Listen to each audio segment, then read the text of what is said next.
मानव संचेतनावादी मनोविज्ञान प्रश्न क्रमांक 47।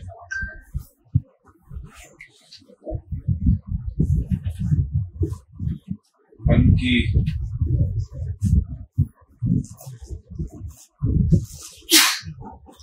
मन में होने वाली क्रियाएं भक्ति और तन्मयता।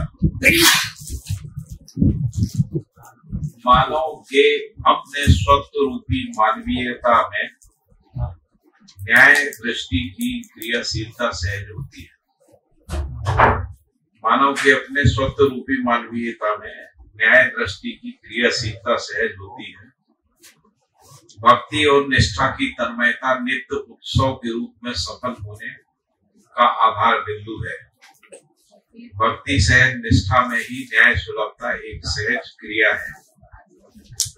न्याय सुलभता ही विश्वास और अभय के रूप में सार्थक है। न्याय सुलभता ही विश्वास और अभय के रूप में सार्थकता है।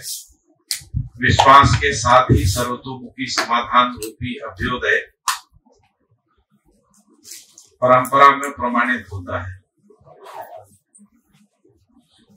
विश्वास के साथ सर्वतोमुखी समाधान रूपी अभ्युदय परंपरा में प्रमाणित होता है। तो परिवार मूलक स्वराज व्यवस्था की बात हो रही है। परिवार मूलक स्वराज व्यवस्था में तो जब परिवार विश्वास, परिवार समूह और ग्राम इस तरीके से जब सूत्रित होता है तो उसमें हर आयाम में यानी व्यक्ति, परिवार, समाज या हर सोपान में यानी परिवार समूह, ग्राम समूह इस तरीके से, और उसके साथ सभी व्यवस्थात्मक कार्यक्रमों में समाधान, न्यायपूर्ण व्यवहार की निरंतरता के रूप में उसी को अभ्युदय या सर्वतोमुखी समाधान कहते हैं। अभ्युदय का मतलब है कि जब परिवार समूह और परिवार समूह, ग्राम समूह इस तरीके से जो ऊपर की ओर क्रम से सहअस्तित्व सूत्रित होता है तो सभी आयामों में समाधान का पहचान होता है, जिसको सर्वतोमुखी समाधान के रूप में अभ्युदय करें। और उसी में न्याय जो है या विश्वास परंपरा के रूप में प्रमाणित होता है। यानी परिवार से लेकर विश्व परिवार तक विश्वास सहज प्रमाणित होता है। इसी क्रम में मनुष्य में निष्ठा, उसकी संभावना, सार्थकता निरंतर उदयशील होना पाया जाता है। तो जैसे ही व्यक्ति परिवार में जीने लगता है तो पहले परिवार में संबंध में निष्ठाएं होती है ना, फिर इसके बाद परिवार की निष्ठा परिवार समूह में होती है, फिर परिवार समूह की ग्राम में। इस तरीके से निष्ठाएं जो है क्रम से। तो मनुष्य में निष्ठा का मतलब यही है। मानव 5 स्थितियों में, 5 स्थिति में क्रम से निष्ठा होती है। मतलब निष्ठाएं भी क्रम से ही होती है। पहले ऐसा नहीं कि आप एकदम से विश्व समाज के लिए, विश्व परिवार के लिए निष्ठा में, क्योंकि जीना क्रम से संबंध जो है अनुक्रमात्मक स्वीकृति के रूप में, अनुक्रम के रूप में ही स्वीकृति बनती है। संबंध निर्वाह भी अनुक्रम से, क्रम से। तो पहले संबंध निर्वाह परिवार में होगा, फिर परिवार समाज में, संबंध निर्वाह करें, फिर समाज राष्ट्र में संबंध निर्वाह करें। और इसी को 10 सोपानी व्यवस्था में देखेंगे, परिवार से परिवार समूह, परिवार समूह से ग्राम, इस प्रकार से अनुक्रम पूर्वक तो निष्ठाएं भी वैसी होगी और उसकी संभावना जैसे परिवार में जी पाते हैं तो परिवार समूह में जीने का संभावना बनता है, परिवार समूह में जी पाते हैं ग्राम में जीने का संभावना क्रम से और सार्थकता और निरंतर उदयशील होना पाया जाता है। संपूर्ण जागृति में न्याय धर्म सत्य दृष्टियां क्रियाशील होती है।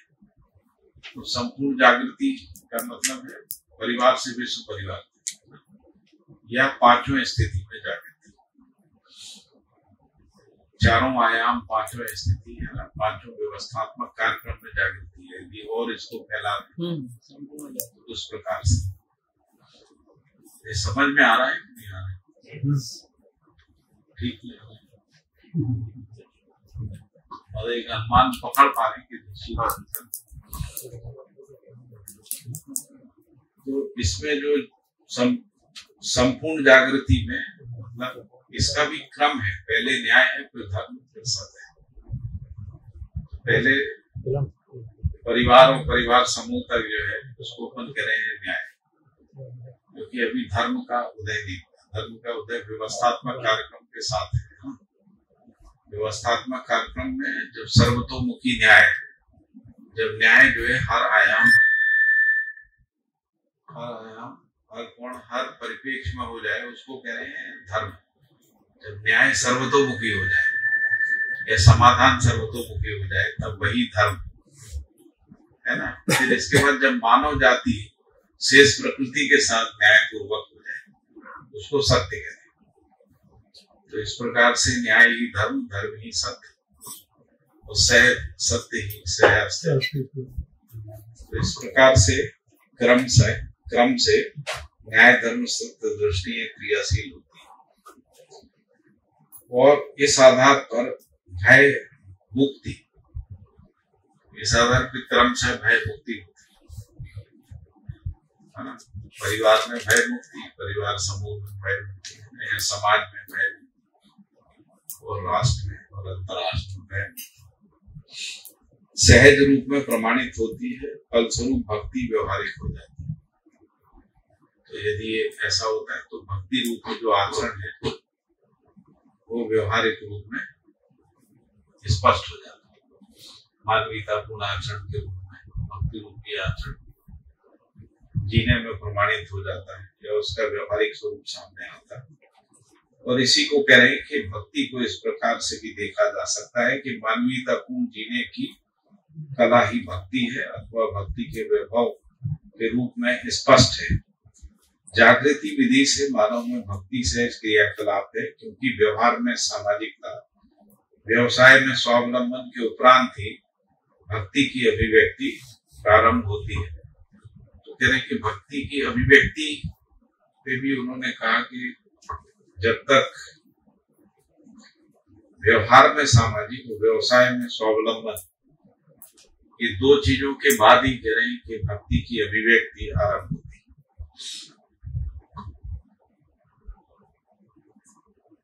तो व्यवसाय में स्वावलंबन कहाँ पैदा होता होगा आपके हिसाब से, क्या लगता है? व्यवहार में सामाजिकता तो परिवार समूह से शुरू होगी है ना, क्योंकि परिवार में तो सामाजिकता नहीं होती, सामाजिकता तो समाज में होती है ना। परिवार परिवार के रूप में समाज कह रहे कि सामाजिकता और व्यवसाय में स्वावलंबन। तो व्यवसाय में स्वावलंबन का प्रमाण कहाँ पर आता है? तो परिवार वो तो भाषा हो गई, अभी इसको अपन व्यवहार में देखें। व्यवहार में देखें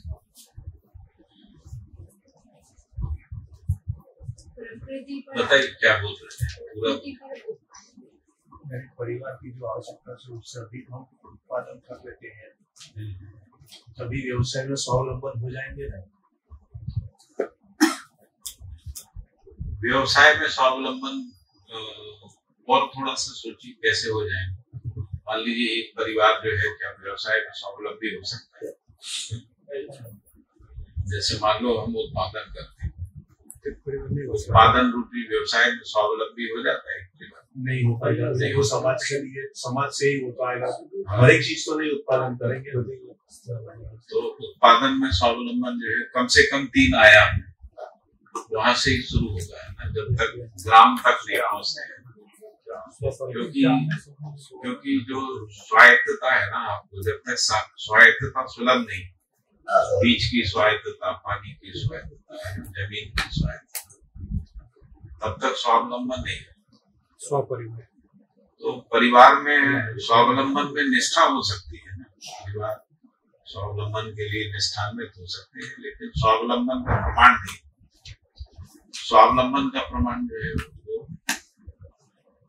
कम से कम 100 परिवारों के बीच में है ना। तो लगभग 100 परिवार में ही सामाजिकता का भी प्रमाण है 100 परिवार में, क्योंकि परिवार समूह में भी अभी समाज जैसा नहीं हुआ है। समाज का मतलब है जब 5 व्यवस्थात्मक कार्यक्रम स्थापित हो जाए, कम से कम 5 व्यवस्थात्मक कार्यक्रम स्थापित हो जाए, तब उसको समाज कह सकते हैं। अगर भाई परिवार समूह में केवल परिवार की परस्परता है ना, इसलिए परिवार समूह है, तो समाज तो स्वावलंबन और सामाजिकता तो कह रहे हैं कि भक्ति की अभिव्यक्ति उसके बाद ही है। मूल रूप से जो भक्ति की अभिव्यक्ति मानव परंपरा में, उसको कह रहे हैं कि वो लोकव्यापीकरण करने की बात कर रहे हैं। लोकव्यापीकरण हो तब से इसी को ही भक्ति बोला ना, जागृति का। लोक का मतलब है मानव, मानव 5 स्थितियों में, हाँ हाँ है ना। तो भक्ति रूपी आचरण 5 स्थिति में दिखा है। तो व्यक्ति भक्ति में निष्ठा तो शुरू हो जाएगी परिवार से, लेकिन वो जो भक्ति की अभिव्यक्ति है और उसकी संप्रेषणा है ना, वो तो तभी होगी जब शिक्षा संस्कार विधा जो है स्थापित हो जाएगी। तो शिक्षा के माध्यम से ही परंपरा में अभिव्यक्त होगी भक्ति, जो है अभिव्यक्त होगी, मतलब तभी वो संप्रेषित होगी पीढ़ी दर पीढ़ी। उसी को ही लोकव्यापीकरण बोला, उसी को ही लोकव्यापीकरण बोला। हाँ, लोकव्यापीकरण एक जनरल टर्म है, उसका विधि प्रक्रिया प्रणाली समझना पड़ेगा। लोक का मतलब सर्वमानव, तो लोक में व्याप्त करना, तो उसका प्रक्रिया क्या होगा, विधि क्या होगी, पद्धति क्या होगी, प्रणाली क्या होगी, विधि क्या होगी,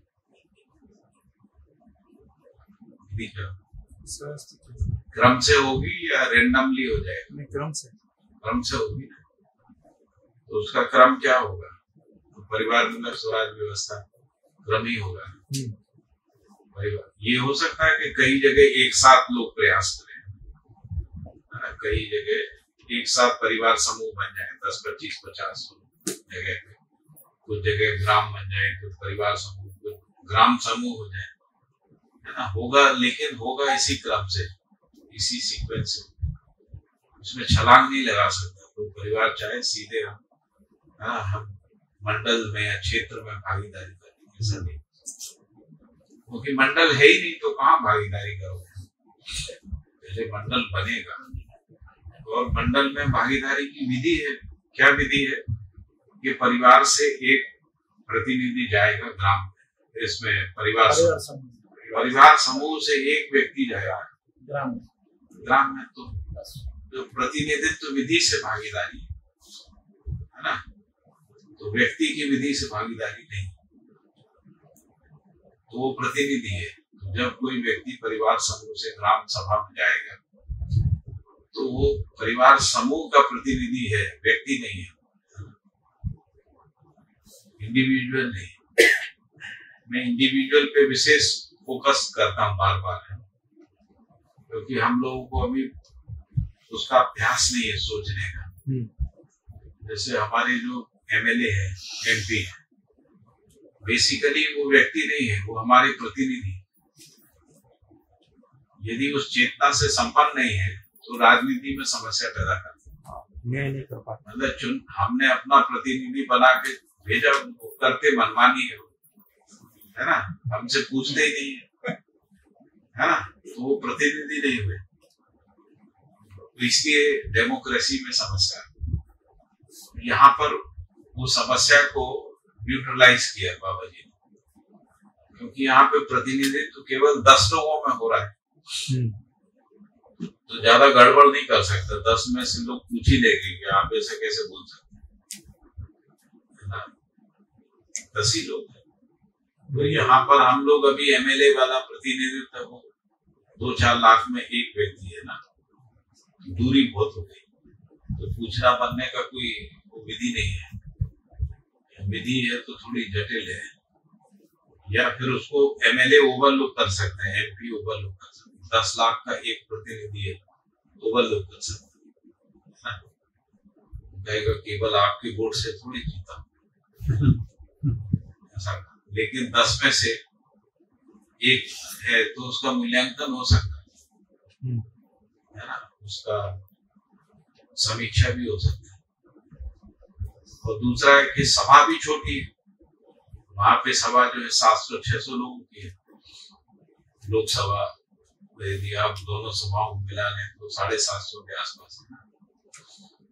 यहाँ पे सभा 10 ही लोगों की, तो वहां तो आपने कोई आवाज की शोरगुल में दब सकती है। यहाँ पर कोई गुंजाइश ही नहीं, 10 लोग बैठे हैं तो वो तो ध्यान से सुनेंगे, है ना। और वहां आपको अपनी बात को प्रमाणित करना है, समाधान के अर्थ में मार्गदर्शन देना है। काम ही कुल इतना ही है, आपको जो भी समाधान देना है वो अखंड समाज सार्वभौम व्यवस्था के अर्थ में, जागृति के अर्थ में समाधान प्रस्तुत करना, इतना ही काम है सभा में, यानी जो भी निर्णय लेना है उसके अर्थ में। इसलिए इसको नोट वोट बंटवारा, संतुष्टि असंतुष्टि जो प्रणाली है उससे मुक्त कर दी। अभी जो हमारा प्रजातंत्र है नोट वोट बंटवारा, संतुष्टि असंतुष्टि दुष्चक्र में फंस गया। तो यहाँ पे नोट वोट बंटवारा, संतुष्टि असंतुष्टि है ना, अपीजमेंट है, वो सब है ही नहीं, गुंजाइश ही नहीं। 10 लोगों में क्या गुंजाइश। दूसरा कोई आर्थिक है नहीं, उपकार विधि से भागीदारी, आर्थिक कोई कार्यक्रम नहीं कि उसमें आपको पेंशन मिलेगी या मीटिंग का, आप मीटिंग में जाएंगे तो आपको यात्रा भत्ता मिलेगा, ये इतने टेलीफोन कॉल फ्री है ऐसा मिलेगा, ऐसा कुछ नहीं। एयर टिकट फ्री मिलेगा, सब कुछ नहीं है। जब आवश्यकता ही नहीं, 10 लोगों की सभा है, वो अपने आपस में कर लेंगे।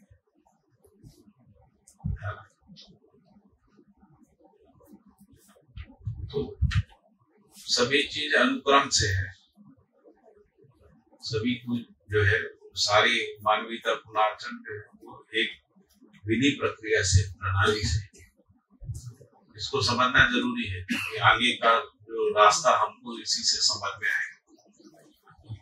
नहीं तो भाषा ही करना चाहिए, भाषा तक तो हम रहना नहीं चाहिए, जीने में आना चाहिए, जीने में प्रमाणित होना चाहिए। तो कह रहे कि फिर कह रहे हैं लास्ट में, भक्ति स्वयं में जागृत मानव सहज व्यवहार और कार्य है, मानवीयता पूर्ण मानव परंपरा में भय। मानवीयता पूर्ण मानव परंपरा जब कह रहे हैं तो सर्व मानव, जब भी परंपरा शब्द आ रहा है तो सर्व मानव, तो सर्व मानव में भय सर्वथा तिरोहित हो जाता है ना, क्योंकि वो क्रम से विश्वास बना रहता है, इसलिए भय समाप्त हो जाता है। क्योंकि भय स्वयं भय से के लिए ही उत्पीड़न किया जाता है।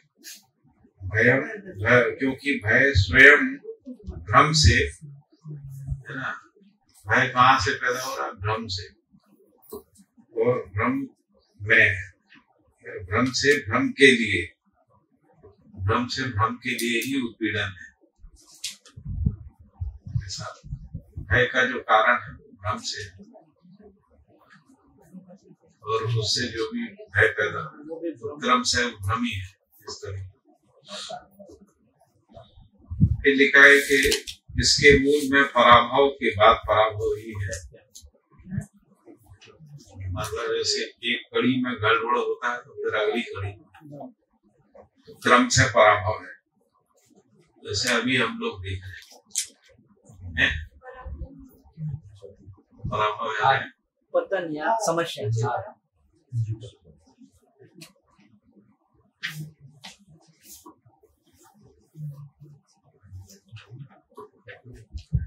ब्रह्म मुक्ति के उपरांत मानव सामाजिक होता है।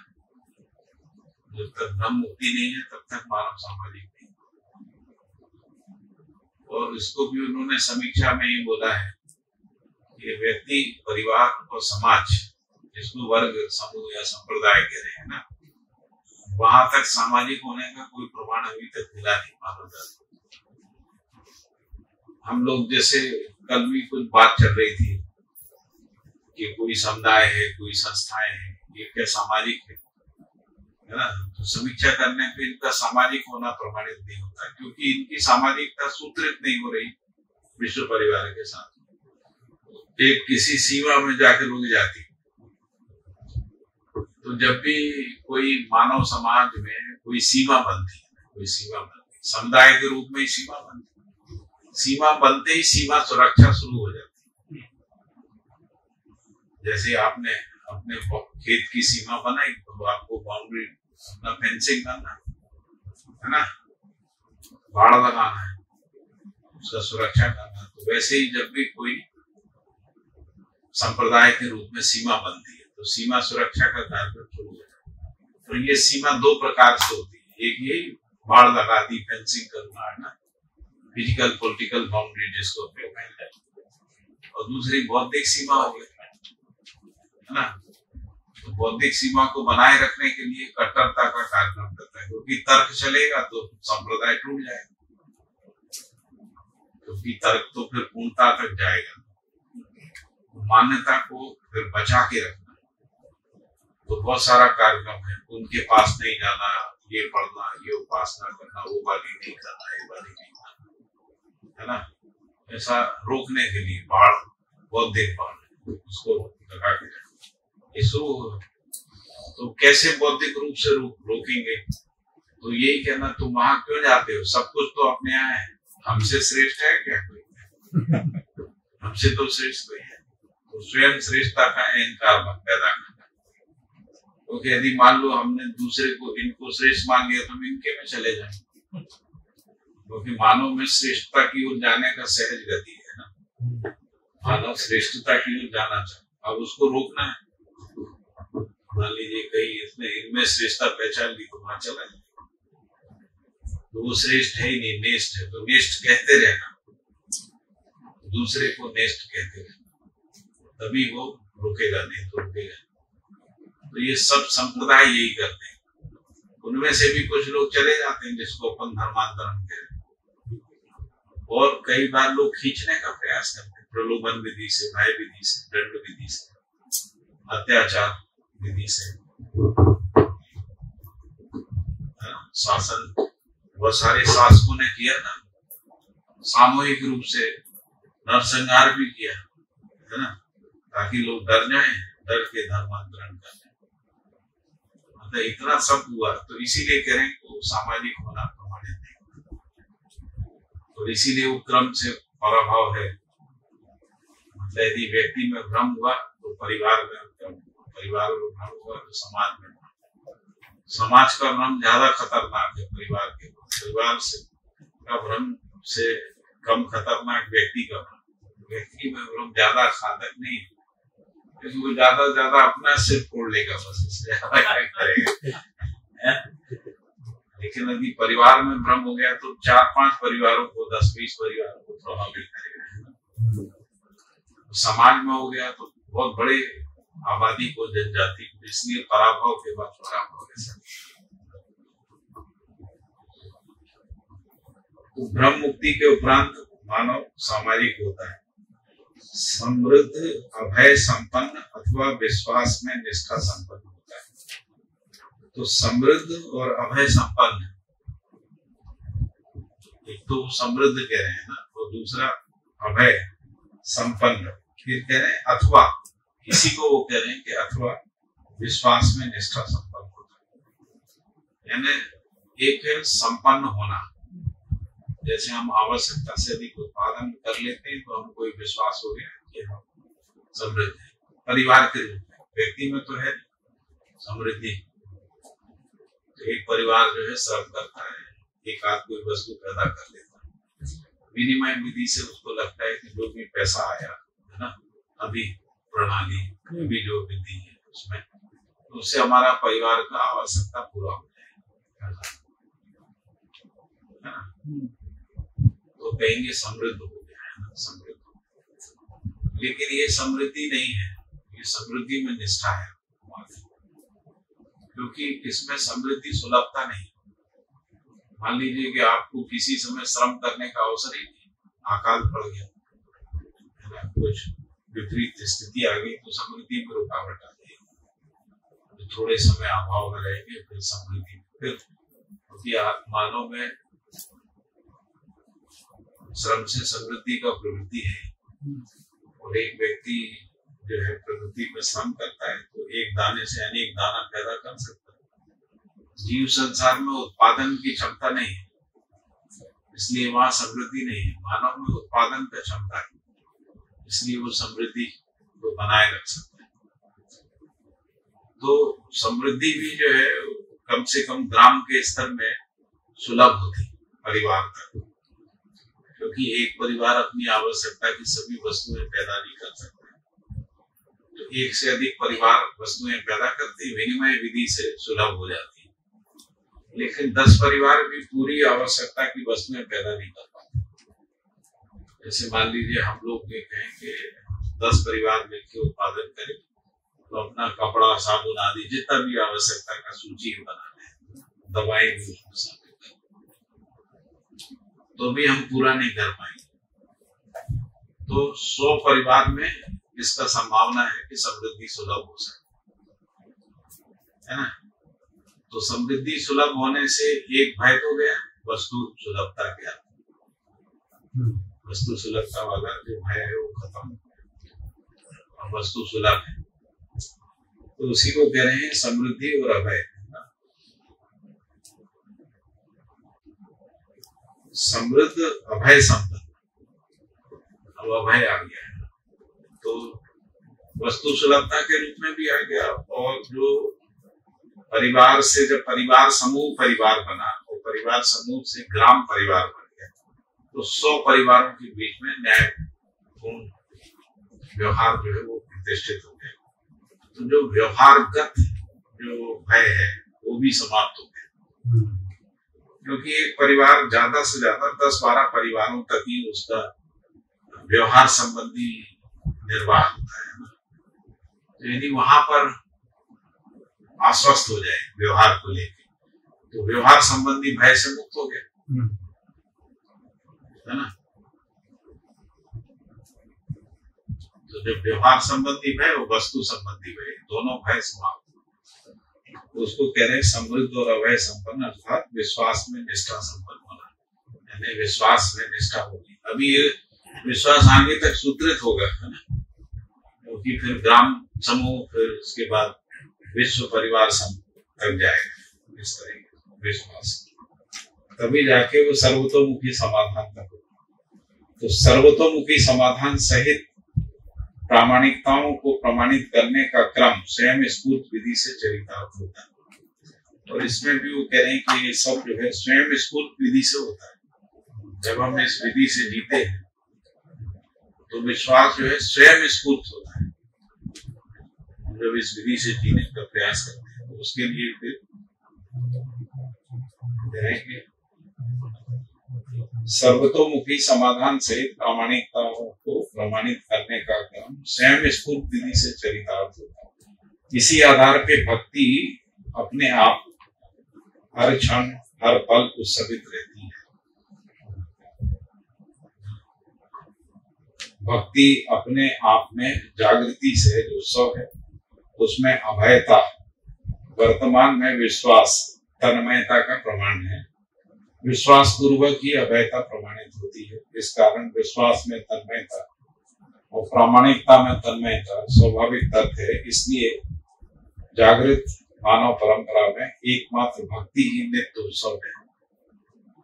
मेरे भक्ति ही एकमात्र नित्य उत्सव है। इस प्रकार से भक्ति को उसकी तन्मयता का सार्वभौम प्रयोजन, विश्वास और उसकी निरंतरता की सार्थकता का सर्वविदित होना है। इस आधार पर भक्ति सबके लिए आवश्यक अभिव्यक्ति है, सर्वोपरि श्रेष्ठ समाज और सामाजिकता का प्रमाण है। यहाँ पर हमारा भक्ति और तन्मयता आपको समझ में आया है? थोड़ा थोड़ा है। तो हम लोग अपने में आए तो समझ में आएगा। क्या है कि हम लोगों को हजारों साल से व्यक्तिवादी आध्यात्म, व्यक्तिवादी मोक्ष, व्यक्तिवादी मुक्ति, उसी का अभ्यास कर रहे हैं, तो हम बार बार वहीं शिफ्ट हो जाते है ना। और इसीलिए जागृति परंपरा में नहीं आ रही। मान लो किसी में आ भी गई तो वहीं ठहर गई है ना, उसका प्रमाण नहीं है, क्योंकि हमको उससे अलावा सोचने का अभ्यास नहीं, मतलब सहस्तित्व विधि से सोचने का अभ्यास नहीं। परंपरा में व्यक्तिवाद, जैसे हम मेडिटेशन करते हैं, हम खुद करते हैं, उसका फल होता है, खुद ही को मिलता है। पूजा करते हैं, हम खुद करते हैं, उसका फल खुद को ही मिलता है। कामना जरूर हम रख सकते हैं हमारे परिवार को सुखी रखना, ऐसा भगवान हमारे परिवार को सुखी रखना, पर वो फलित ही नहीं होता, क्योंकि जीने का कार्यक्रम ही नहीं, तो कामना ही बनी हुई है। वसुधैव कुटुंबकम सर्वे भवन्तु सुखिनः, ये सब कामना में बना हुआ। जीने का कार्यक्रम यानी जो व्यवहारिक रूप है भक्ति का, वो निकला नहीं। यहाँ पे इसको प्रस्तावित किया है कि इसको व्यक्ति से लेके सर्व मानव तक इस प्रकार से इसको पहचाना जा सकता।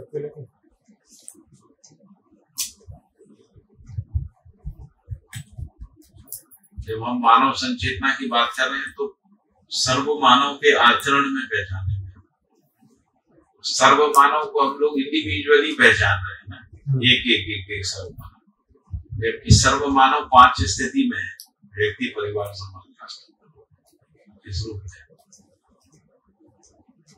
तो सहअस्तित्व सूत्र जो है वो इसी अर्थ में जाएगा, परिवार से विश्व परिवार के अर्थ में सहअस्तित्व सूत्र होता है। नहीं तो हम व्यक्ति व्यक्ति के रूप में सर्व मानव को पहचाने, वो होगा।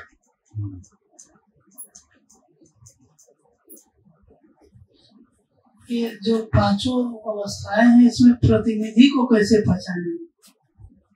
पहचान कैसे? 10 सोपान में 10 सोपान है। 10 सोपान का मतलब है परिवार से विश्व परिवार तक के बीच में 10 स्टेप है। उसका पहली जो जगह है वो परिवार है। तो परिवार अपने, क्योंकि यदि परिवार अभी बन गया है, जब तक परिवार नहीं बना है तब तक परिवार सभा नहीं बन सकती। यदि मान लो कोई परिवार में कोई व्यक्ति जागृति के लिए प्रयास कर रहा है तो उसमें सभा बनेगी नहीं। सभा तभी बनेगी जब परिवार में सभी लोग जो है जागृत हो गए। तो जब सभा में बैठ के परिवार के लोग विचार विमर्श करते हैं, एक दूसरे से कोई प्रश्न पूछते हैं समाधान के लिए, या व्यवस्था से संबंधित प्रश्न पूछते हैं कि हमको उत्पादन में क्या करना चाहिए, कैसे करना चाहिए, कितना करना चाहिए, तो जो व्यक्ति समाधान करता है, यानी जो समझा पाता है, उसका पहचान जागृत व्यक्ति के रूप में हो जाता है,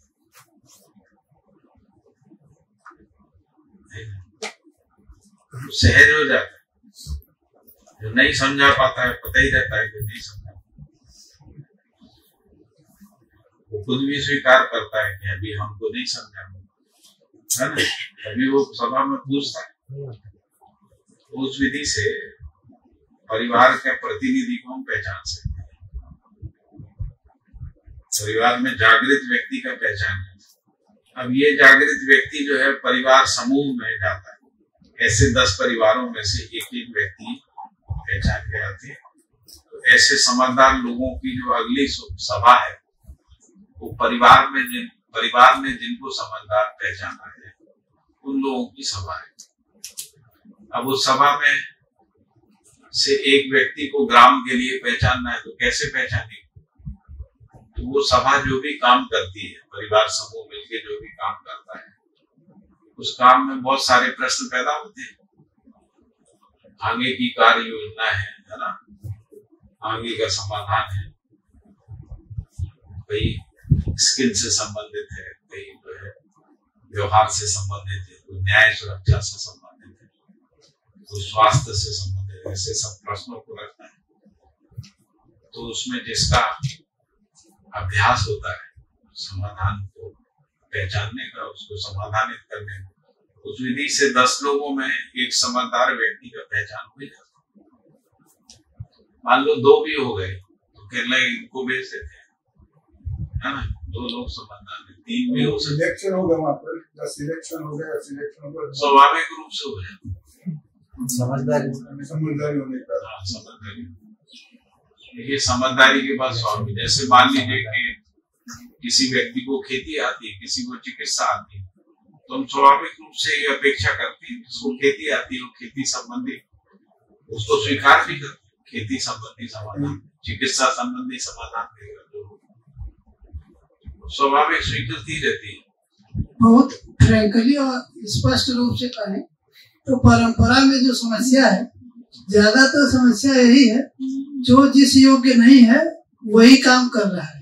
अभी अयोग्य व्यक्ति प्रतिनिधि से हमारा प्रतिनिधि बन जाता है। परंपरा में यही कह रहा है इस वक्त हो गया है। परंपरा में हाँ, जो जिस तरह से था वो अभी भी आप देखो, अगर सुधार का बेटा अच्छा इंजीनियर बन जाएगा, और यानी कि उसकी और खराब बातें यानी आनी काफी है। तो पहले तो ये नौकरी का तो कोई प्रश्न ही नहीं था। अब वो क्योंकि एक के व्यवसाय में दूसरा व्यवसाय दूसरे लगा। पहले हमने यही विधि अपनाई थी, लेकिन कि कोई विधि से आहारता को पहचानना, कोई विधि से उनका आहारता के आधार पर उनका चयन करना, योग्यता के आधार।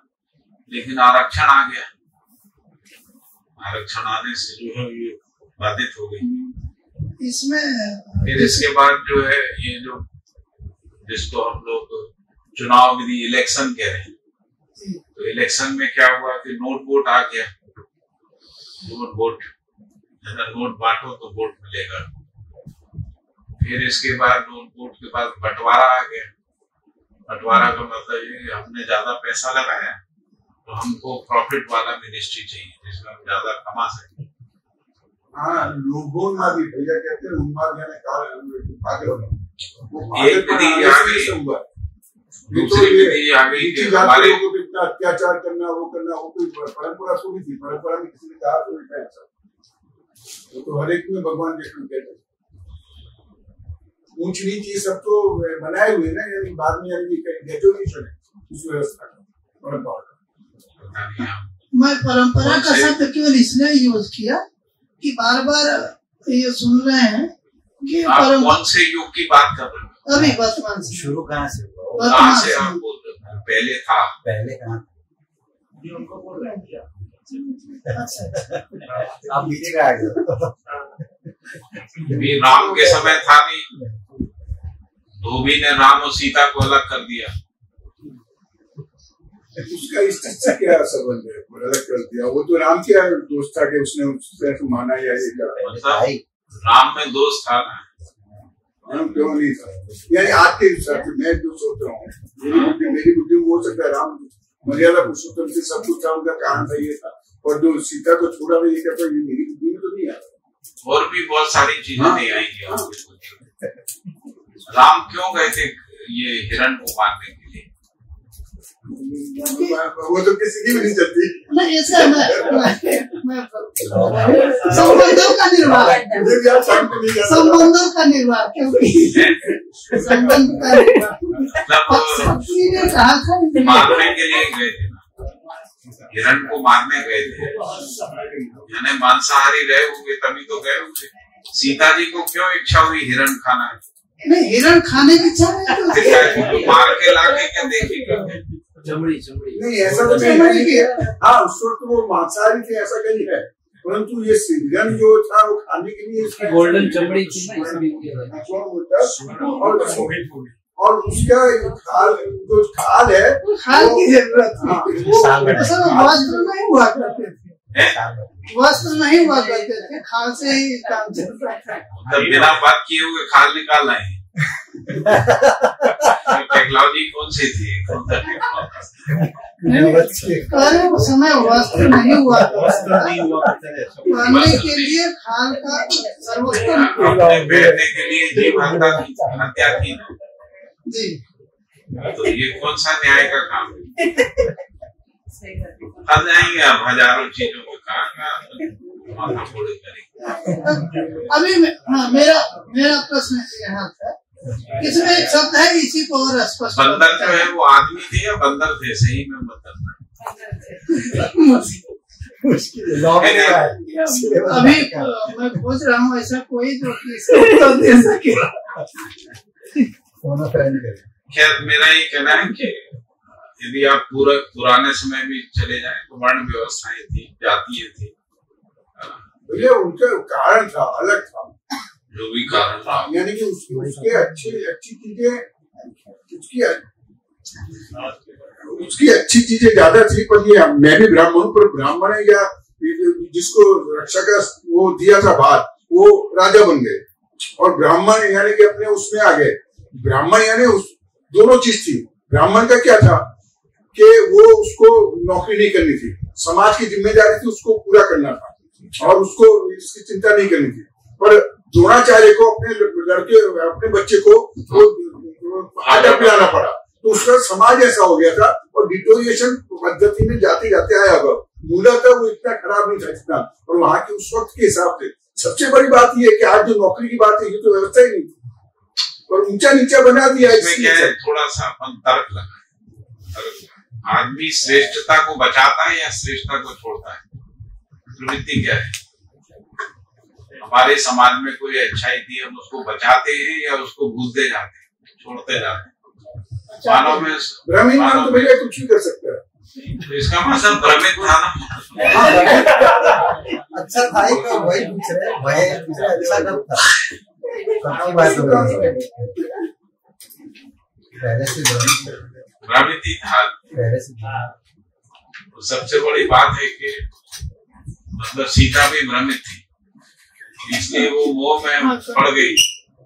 पर मेरा कहना क्या है भैया, मोह में कौन पड़ता है? बाबा जी से सम्मोहित कौन होता है? जो बाबा जी का भी जितना सुना है आप लोगों से, उन्होंने परंपरा को कभी गलत नहीं कहा, यानी कि खराब नहीं कहा, कम। और हम भी इस बात से बचे कि परंपरा से ये बहुत अच्छा है, या ये एक यूनिक चीज है और इसका कोई कंपैरिजन नहीं है। हाँ। और यही ऐसा पंथ है, कर्म, यही पंथ है और यही अपना काम है, बस यूं समझ के करें। हम लोग तो बाबा जी के पास आने से पहले से ही जो है इन प्रश्नों के उत्तर नहीं पा रहे थे। बाबा जी के आने से पहले ही हम लोग, जैसे हमारे परंपरा जिसको अपन हिंदू परंपरा कहें, उसमें क्रमशः पतन हुआ ना। पतन का कारण प्रश्न ही तो थे, उन प्रश्नों का उत्तर नहीं मिल रहा है, ऐसा क्यों किया, ऐसा क्या था। हम लोग जब सतयुग में भी युद्ध देखते हैं, त्रेता में भी युद्ध देख रहे हैं, द्वापर में भी युद्ध, सब में युद्ध तो देख रहे हैं, कलयुग में भी युद्ध। कोई प्रश्न उठाइए, इस मनवंतर में, उस मनवंतर में हम कहेंगे जो कलयुग का युद्ध जो है वो खराब है, सतयुग का युद्ध तो धर्म युद्ध था। ये समझ में नहीं आता क्या कहना चाहिए। तो बाबा जी को छोड़ दीजिए, बाबा जी ने सबको इंटरटेन ही नहीं किया। लेकिन ये हिंदुओं में ये समस्या है, तभी तो धीरे धीरे हिंदू को छोड़ के चले गए, बहुत सारे नास्तिक हो गए, नहीं हो गए। हिंदुस्तान में जितने मुसलमान हैं ऐसा बोल रहे हैं 90% हिंदू वाला भी सरनेम भी बहुत सारे लोग बचाए रखे हुए। ईसाई जो है वो हिंदू ही तो ईसाई हो गए। कुछ लोग बौद्ध कौन हुए, वो हिंदू ही तो बौद्ध हुए। कोई उनको प्रश्नों के उत्तर नहीं मिल रहे थे। नहीं, हमने उनको विचार दिया था, कोई ब्राह्मण वगैरह कम हुए, हमने यदि किया था तो हमने भी गलती करी। जिन लोगों के साथ अन्याय हुआ है वो लोग गए, और वो सही, यानी बराबर है, मतलब हम अन्याय करते थे, कोई वो नहीं दे रहा है, तो इसको स्वीकारना पड़ेगा ना। हम अन्याय करते थे, हम भ्रमित थे, हम गलत थे, अब हमको ठीक होना है, हमको ठीक होना है, ठीक होने का एक प्रश्न हिंदुओं में नहीं है भैया। परंतु यदि स्वयं सत्ता का अहंकार बना अर्शियों पर क्या अत्याचार होता था वहां पर? मैं तो ये कह ही नहीं रहा हूँ हिंदुओं में, अपन हिंदू बैठे हुए इसलिए बात कर रहे हैं, मुसलमान बैठे होते तो वहां से बात करते हैं। अभी कुछ लोग तो बता ही रहे हैं ना कि उनका चरित्र क्या था मोहम्मद से, तो ऐसा मानने में वहां भी शंका पैदा तो हो ही गई। व्यवस्था जो वर्ग व्यवस्था कहते थे, तो वो बात जाने दो, तो बड़ी है अपने बस का नहीं जस्टिफाई करना या उसको नहीं। वहां पे भी जातियां तो थी ना, महाभारत तमाम जातियों का वो व्यवस्था थी, वो ऊंच नीच नहीं था, हमने उसको ऊंच नीच में देखा।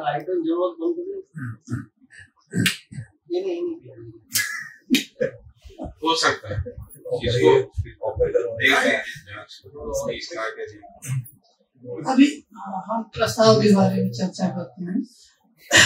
मेरा जो प्रश्न था उसमें एक सेंटेंस, एक ब्राह्मण शूद्र बराबर होते थे आपके साथ। हाँ, ब्राह्मण श्रेष्ठ नहीं।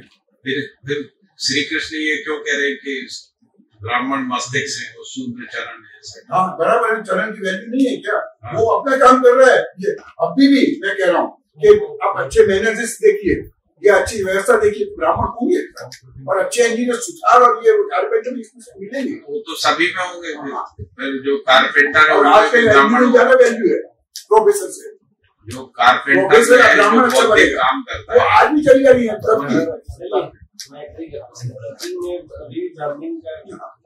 मैनेजमेंट और टीचिंग। वो एक स्वाभाविक सा लग रहा है हमको, बोलने को मिल गया बस।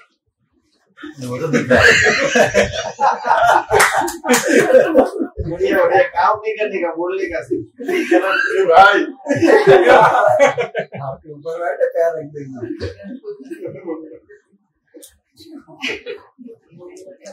लोग कहेंगे कि दो ब्राह्मण बढ़ गए, पीछे आ गए, तीसरा पिस गया, बनारस से आए, उनको तो बोलने का सही है। अब थोड़ी मैं अपनी भी बात करूं, अपनी सर्व समाज के हित में अपना कुछ भाषा बदल रही मानव समाज की। हमारा जो प्रश्न था उसमें थोड़ा सा ऐसा जो मुझे समझ में रहा है, यहाँ पे एक सेंटेंस में लिखा हुआ भी है, उसमें थोड़ा सा और प्रकाश आपसे चाहते हैं। इसके मूल में पराभव के बाद पराभव ही है। प्रश्न भी यही से था, ये पराभव के बाद पराभव ही है, इसको रोकने के लिए उपाय क्या है? ब्रह्ममुक्ति। उससे पिछला जो लाइन लिखा था, पिछला लाइन लिखा, वहां से आप जोड़, क्योंकि भय स्वयं भ्रम से के लिए उत्पीड़ित किया रहता है, इसीलिए पराभव। उसके बाद का आगे का भ्रम मुक्ति के उपरांत मानव सामाजिक होता है। पहले नहीं होता, जैसे युद्ध के बाद और ज्यादा भयानक स्थिति पर लोग सोचते हैं कि हम न्याय के लिए युद्ध करते हैं, लेकिन युद्ध के बाद अमानवीय नहीं आती। अभी तक का इतिहास ऐसे केवल महाभारत में ऐसा कल्पना है और रामायण में युद्ध के बाद जो है धर्म स्थापित हो गया। बड़ा कंट्रोवर्सी दिखती है। आप इसको बाबा जी के दृष्टिकोण से मत देखिए, बाबा जी क्या, किसी ने बाबा जी से पूछा नहीं। एक तरफ ये कह रहे हैं कि महाभारत में धरती पुरुषों से विहीन हो गई, पुरुषों से विहीन हो गई, ऐसा लिखा महाभारत में। फिर कह रहे हैं कि उसके बाद धर्म की स्थापना हो गई। कैसे, मतलब समझ में नहीं आ रहा।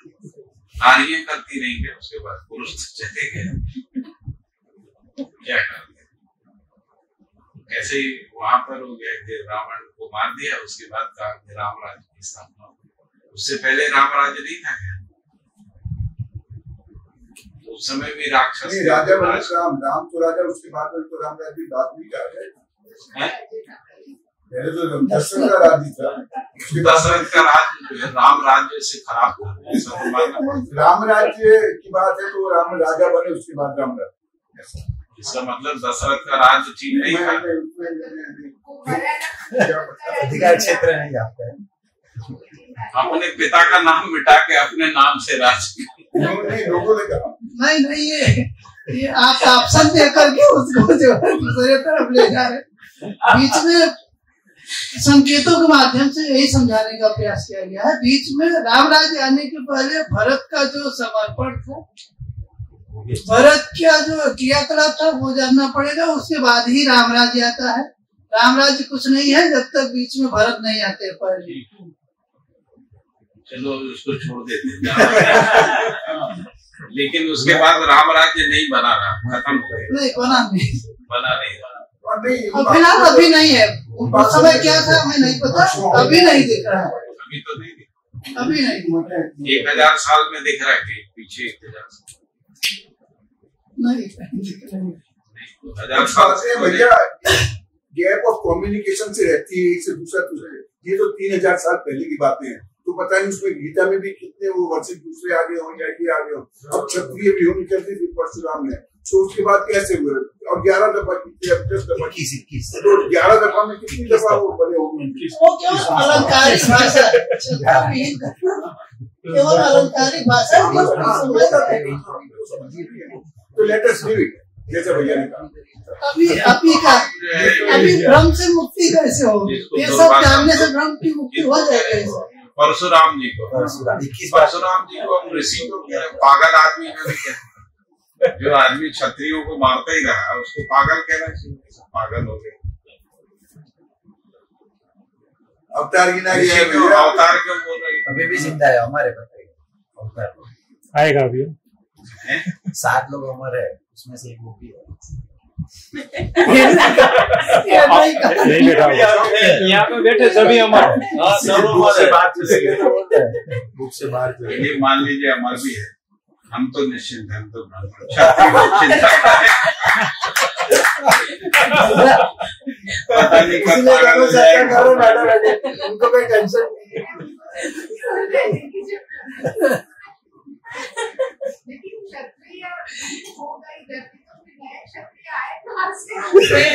अभी भैया 21 बार करी, तो पहली बार ठीक से नहीं करी, दूसरी बार कर ली, फिर तीसरी बार, पहली बार ठीक से करेंगे। इसी से समझिए ना 21 बार कहा जा रहा है। अलंकारिक भाषा है।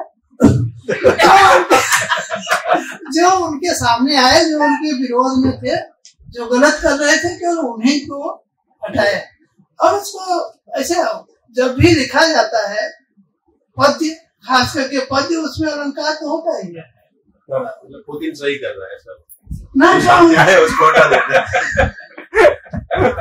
इसने चुनौती दी उसको, सही गलत का आधार पहले आस्था विधि थी, अभी हम तर्क विधि से जांच रहे, तो विधि पहले तो गलत होगी।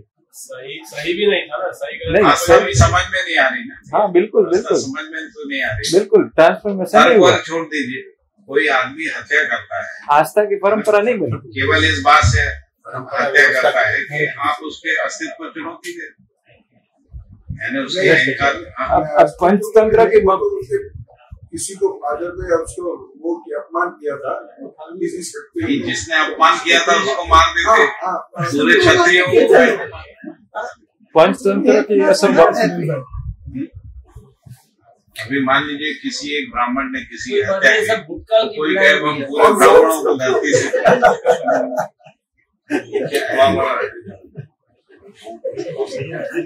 वहाँ पे ग्रेविटेशनल लॉ भी नहीं था, ये तो अभी आया ना, न्यूटन ने बनाया। हनुमान जी को कहाँ लगता है? अपन को मानवीयता गुण आचरण समझना पड़ता है। अमानवीयता गुण तो भरा पड़ा है। चित्रण हम साफ बोलते हैं कि चित्रण फिर से आ जाते हैं सब। ये चित्रण भूतकाल की पीढ़ाई है सब। भूतकाल तो लेके चली रहे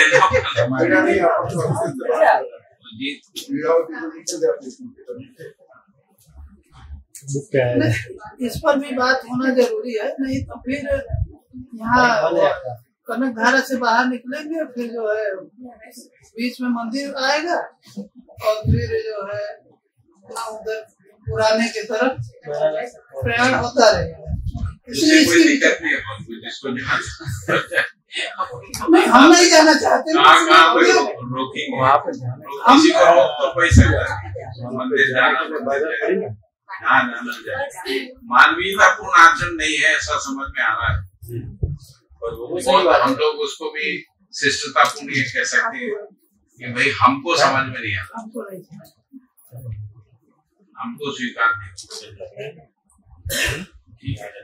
सब लोग पानी की बोतल दो ना, वो बड़ी पी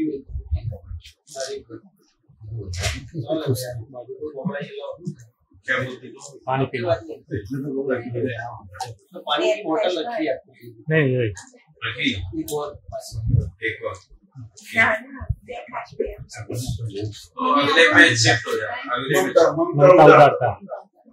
तो अपन ने देख लिया कि भाई ऐसे हो सकती है मानवीयतापूर्ण आचरण ऐसी होनी चाहिए। ऐसी होनी चाहिए, उसका व्यवहारिक स्वरूप आपको क्योंकि प्रतीक से भी कुछ लोगों ने प्रयास किया होगा, तो उसमें किसी व्यक्ति में जैसे मान लो मीरा नाची रहे ऐसा आपको, तो हो सकता है मीरा में आ गया हो, मीरा को देख के 10, 25, 50 मीराएं बन गई हो, ऐसा हम लोग कर सकते हैं। लेकिन वो समाज का उत्सव नहीं बना है ना, सर्व मानव में नहीं आया, सूत्रित नहीं हुआ है ना, न्याय का प्रमाण नहीं आया।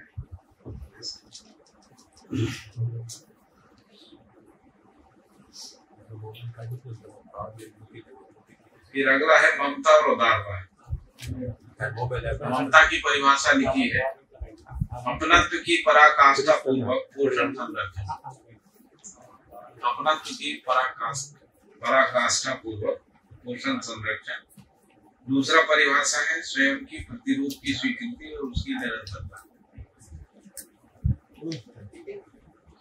क्या समझ में आया? अपनत्व मतलब सभी के साथ, जो पृथ्वी पे सभी मानव,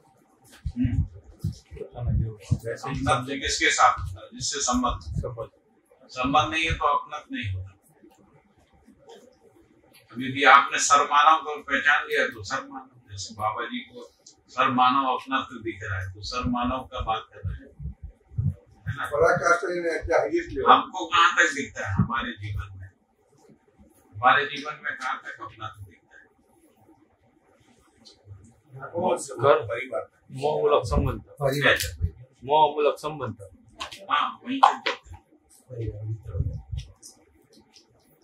किसी को मित्र तक दिख सकता है, 10, 20, 25, 50 मित्र हो सकते हैं, धीरे धीरे, लेकिन वो उसमें भी कुछ सीमित, स्टेबल नहीं है, कुछ सीमित जगह स्टेबल नहीं बना, मित्र बदल रहे हैं, उसका फैलाव नहीं है, मित्र बदल रहे हैं, उसका आ जाएगा।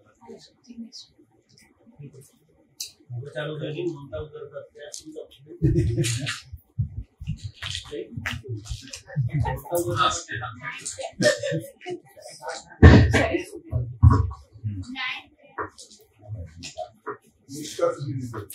इससे भी थोड़ा गलत जो है बना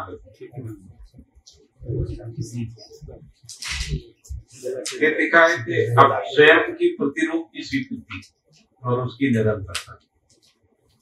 फिर उदारता मतलब यदि अपनत्व है और स्वयं के प्रतिरूप के रूप में, जैसे माता पिता को बच्चे अपने प्रतिरूप रखते हैं ना, उसी से वो कहते हैं कि हमारी परंपरा को आगे बढ़ाएंगे। इसका ये भी मतलब हो सकता है जीवन के रूप में एक दूसरे को देख सकता है। मतलब अगर हर मानव अपने आप को जीवन के रूप में सामने वाले को देख सकता है, तो वो भी अपने आप को प्रतिरूप के रूप में देख सकता है। उसका मतलब ये भी हो सकता है, मतलब मैं भी जीवन हूँ, आप भी जीवन हो। संबंध कैसे पहचाने? संबंध जीवन में कैसे पहचाने? संबंध तो मानव नहीं हो। मान लीजिए मेरा शरीर नहीं है, आप और आपका भी शरीर नहीं है, आप जीवन में जीवन, वहां पे कोई संबंध पहचान होता है क्या? नहीं। भूत करके भाग जाएंगे, भूत ऐसा करके भाग जाएंगे, भूत भी नहीं कह पाएंगे, भूत के लिए भी शरीर होना जरूरी।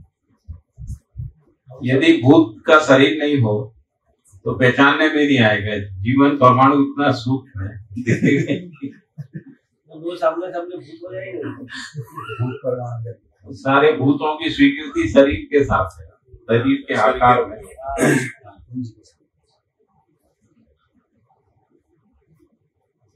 छोटी छोटी कहानियों में बहुत है। बूढ़े लोग कहानी भूत वाली ही बोलते हैं, कभी ईश्वर वाली नहीं बोलते। जी योगेश भाई कुछ बोल। हाँ मतलब मैं जो है ये थोड़ा जो है सोचा कि ये ठीक है कि आदमी जब शरीर छोड़ देता है ना तो छोड़ता है जो शरीर उसने आखिरी शरीर चलाया हुआ रहता है उसी जो है आकार में वो जब तक नया शरीर धारण न करे तब तक जो है रहता है सकता है। तो उसी को जो है लोग भूत के रूप में देखते हैं। कौन देखता है कुछ लोग जो बताते हैं ना वो जैसे धुआं जैसा जो रहता है तो मतलब जो है जो शरीर आखिरी चलाया रहता है तो साइज का अगर बच्चे का शरीर मतलब बच्चे के रूप में अगर गुजर जाता है फिर वो बच्चे के शरीर में रहता है जब तक नया शरीर धारण न करे। इसलिए तो मैं कह रहा था शरीर के रूप में ही स्वीकृति देती नहीं शरीर मतलब जो है उसका जो क्या बोलते हैं उसको आभास क्या बोलते हैं उसको पुंज जीवन पुंज के रूप में जो है तो उस रूप में रहता है।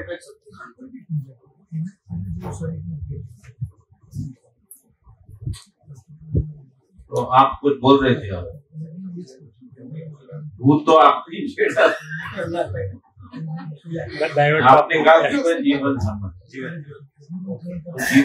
संबंध तो व्यवहार दर्शन में कहा कि गुरु शिष्य संबंध है वो केवल जीवन संबंध है। बाकी जन्म संबंध है जन्म संबंध मतलब जिनको हम लोग ब्लड रिलेशनशिप कह रहे हैं वो शिष्ट संबंध संबंध में तो वो भी जीवन का नहीं कहा जाएगा है जीवन से जीवन का संबंध नहीं करते हैं। केवल जीवन तृप्ति का जो संबंध है वो गुरु शिष्य संबंध। बाबा जी ने जो परिभाषित किया है उसमें लिखा है जन्म संबंध में माता पिता पुत्र पुत्री पति पत्नी ये सब जन्म संबंध है ब्लड रिलेशन जिसको। दूसरा शिष्ट संबंध मित्र संबंध जो है साथी सहयोगी संबंध है शिष्ट है शिष्टाचार है शिष्टाचार निर्वाह मित्र के साथ शिष्टाचार का निर्वाह और गुरु शिष्य संबंध को लिखा है जीवन संबंध। याद है भैया योगेश भाई है और एक उत्पादन संबंध भी लिखा है। वो उत्पादन संबंध जो है वो क्षमता योग्यता अवसर इन सबको मिला के उत्पादन संविधान में ये लिखा है शायद संविधान में नहीं है या तो अभ्यास दर्शन में है व्यवहार। अच्छा अभ्यास दर्शन है उत्पादन संबंध तो ये संविधान में नहीं है। जीवन और शिष्ट वाला है ना हाँ वो है। अच्छा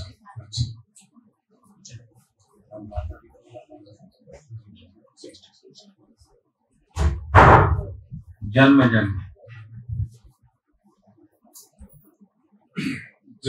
मानिए खून के रिश्ते के आधार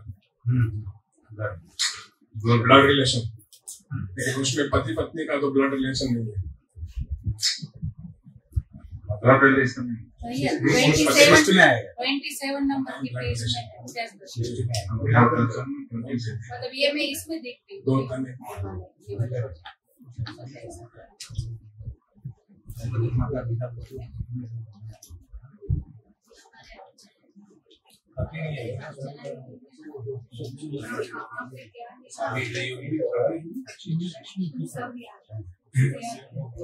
पढ़ के बता दीजिए।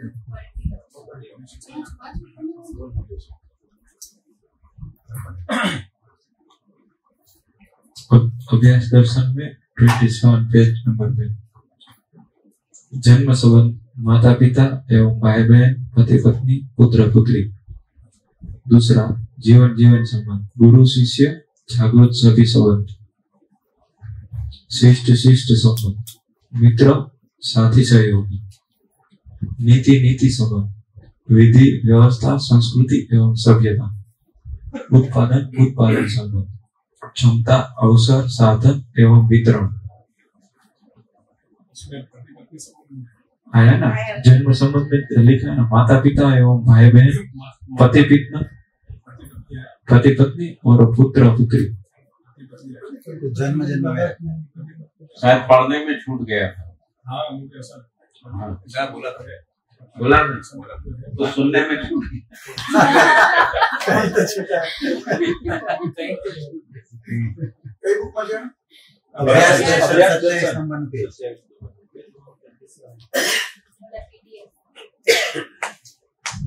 फिर इसी में आगे लिखा है, मानव संबंधों सहित ही जन्म लेता है, मानव संबंधों के साथ ही जन्म लेता है। स्थापित संबंध में स्थापित मूल्य हैं, सामाजिक मूल्य अपरिवर्तनीय है।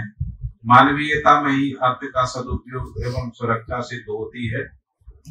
मानवीयता में ही अर्थ का सदुपयोग सुरक्षा सिद्ध होती है। मानवीयता जागृत मानव परंपरा में ही प्रमाणित होती है। जागृत मानव सामाजिक न्यायिक इकाई है। सामाजिक मूल्यों में से के लिए शिष्टता एवं वस्तु व सेवा की प्रयुक्ति सफल होती है। मानव में स्वभाव सहज अभिव्यक्ति धर्म संपन्नता अनुभूति प्रसिद्ध है। तो ये 5 संबंध है ना, जन्म संबंध, जीवन संबंध, शिष्ट नीति संबंध, उत्पादन संबंध। प्रत्येक मानव के लिए स्थापित संबंध समान है। संबंधों में निहित मूल्य नित्य है। किसी का सानिध्य दूर होने मात्र से उस संबंध में निहित मूल्य परिवर्तन नहीं है। इसी प्रकार वियोग भी नहीं है। मतलब संबंध में ऐसा नहीं पास में रहेंगे तभी संबंध है, कितना भी दूर रहे संबंध बना ही रहता है, इसलिए संबंध में वियोग नहीं है। वियोग शरीर का है, ना कि मूल्यों का, जो प्रत्यक्ष है। जैसे माता पिता से वियोग, जीवन कालीन वियोग में भी पिता के प्रति जो मूल्य है उसका परिवर्तन नहीं है। यानी पिता शरीर छोड़ देता है, इसके बावजूद भी वो मूल्य बने रहते हैं। चेतन के प्रति मूल्य का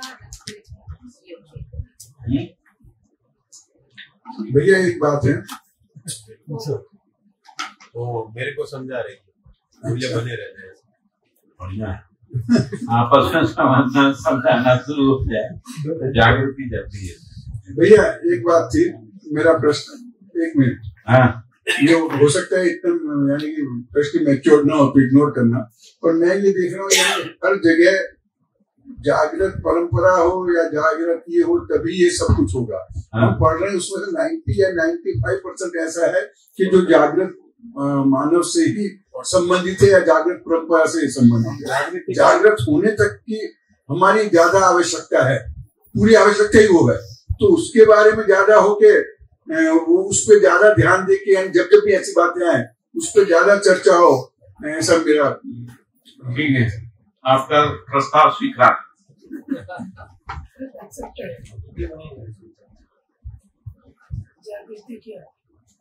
अब आपको ज्यादा दुखी नहीं करेंगे। आप कट मार देते हो कैसे भी बोल पर।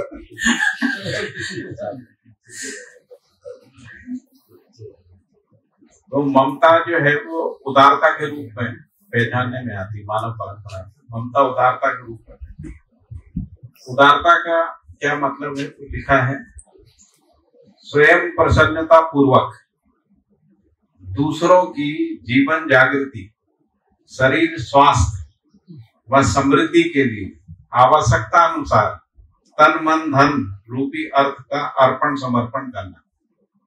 उदारता को क्या बोल रहे हैं कि पहले तो स्वयं प्रसन्नता पूर्वक, यदि प्रसन्नता दबाव में दिया तो वो फिर उदारता नहीं, जैसे CSR है, उदारता नहीं। कारपोरेट सोशल रिस्पॉन्सिबिलिटी उदारता नहीं, वो तो सरकार ने बना दी। कान पकड़ा इसलिए तो स्वयं प्रसन्नता पूर्वक दूसरों की जीवन जागृति,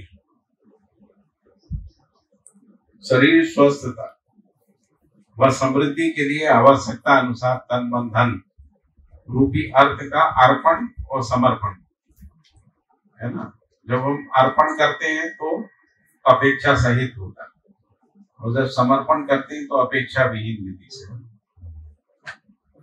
दूसरा परिभाषा लिखा है, प्राप्त समाधान रूपी सुख सुविधाओं का दूसरों के लिए सदुपयोग करना और प्रसन्न रहना। और हाँ, अर्पण का मतलब है कि जब हम कोई नियोजित करते हैं उसके बदले में कुछ प्राप्त करना चाहते हैं। जैसे अभी सहयोग कर दिया, बाद में वापस ले लिया। और समर्पण का मतलब हमने दे दिया और भूल गए, इसमें अपेक्षा नहीं है, अपेक्षा विहीन। आपका मोबाइल डिस्टर्ब हमारा तो नहीं है वो सर।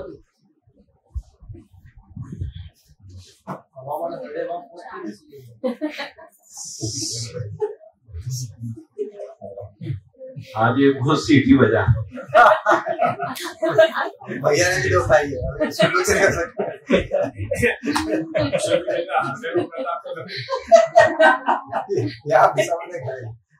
हेलो हेलो, थोड़ा कम कर दिया।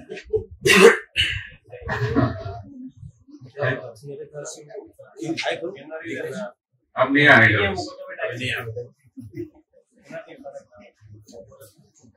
फिर लिखा है कि ममता की परिभाषा और सूत्र, ममता की परिभाषा सूत्र और व्याख्या ममत्व के आधार पर हो पाती।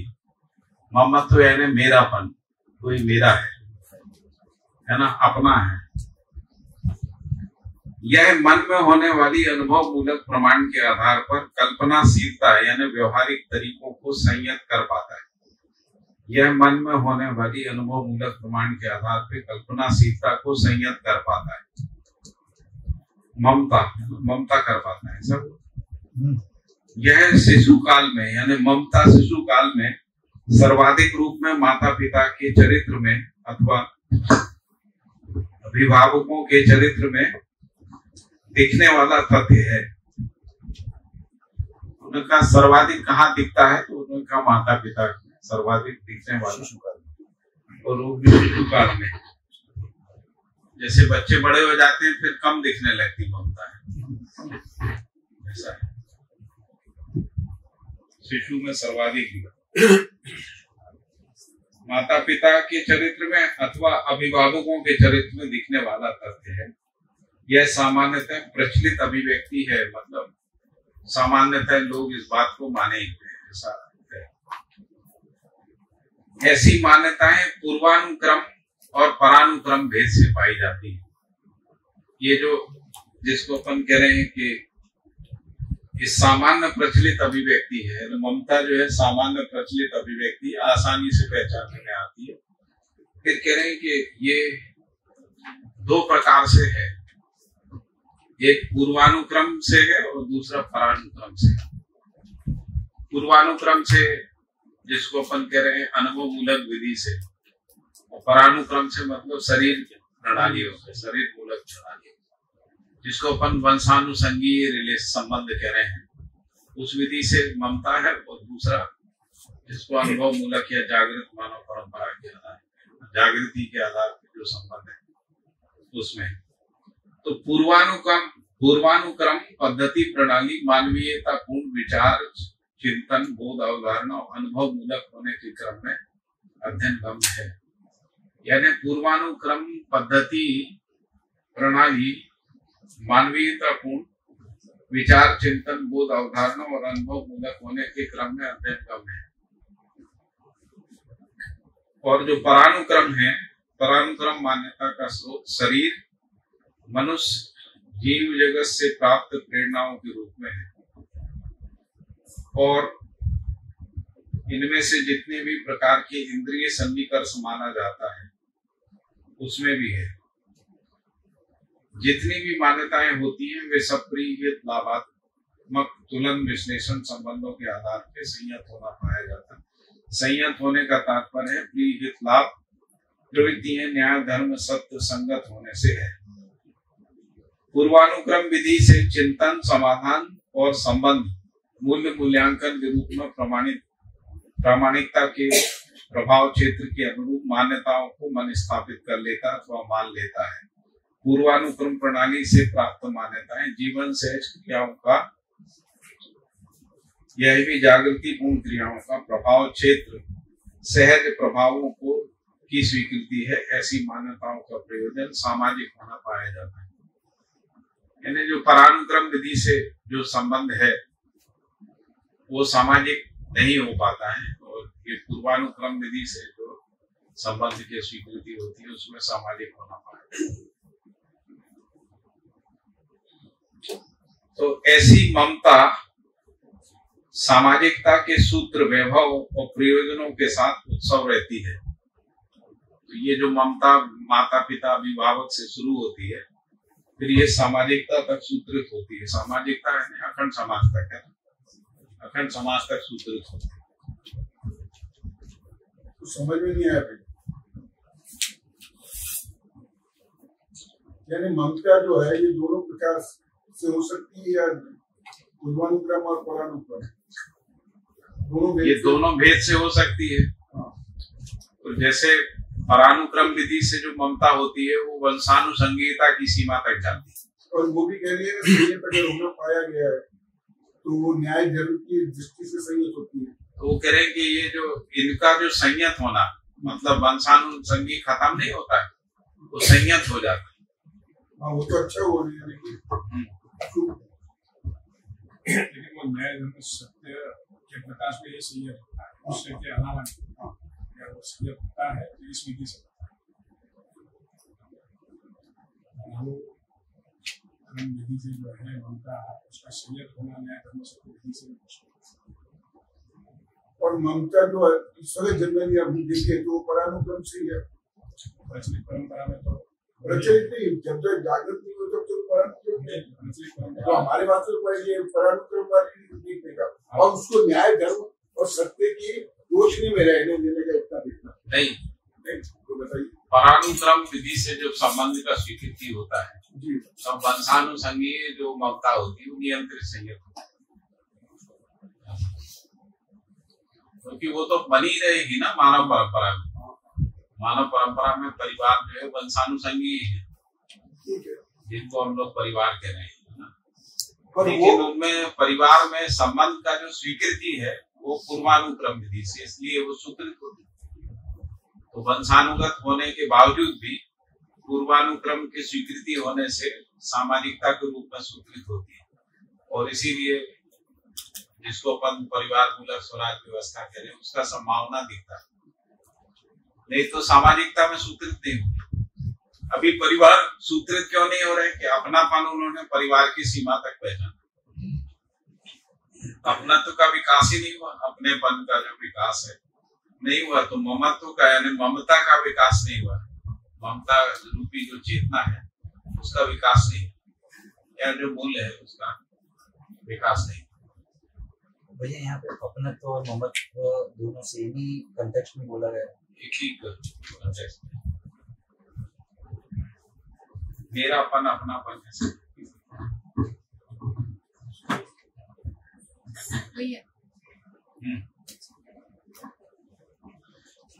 अभी भी आपका तो हो गया ये इसको जैसे ये लिखा है ऐसी ममता सामाजिकता के सहज सूत्र विभव प्रयोजनों के साथ उत्सवित रहती है। इसका मतलब व्यवहारिक स्वरूप कैसा होगा? जैसे एक परिवार में तो जो है हाँ वो किस तरीके से जो अखंड समाज के अर्थ में क्या क्या करेगी? हर ऊपर की जो सभा है वो अभिभावक के रूप में रहेगी, अभिभावक का जो काम है वही करेगी ऐसा।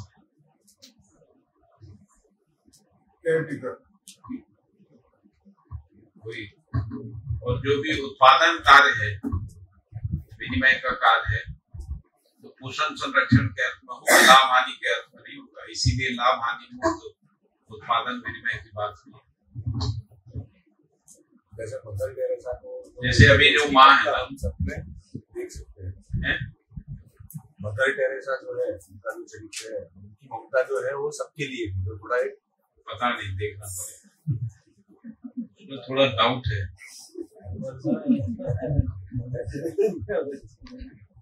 थोड़ा बच्चे क्या ना लगेगा बच्चा काटा पड़ेगा ठीक है।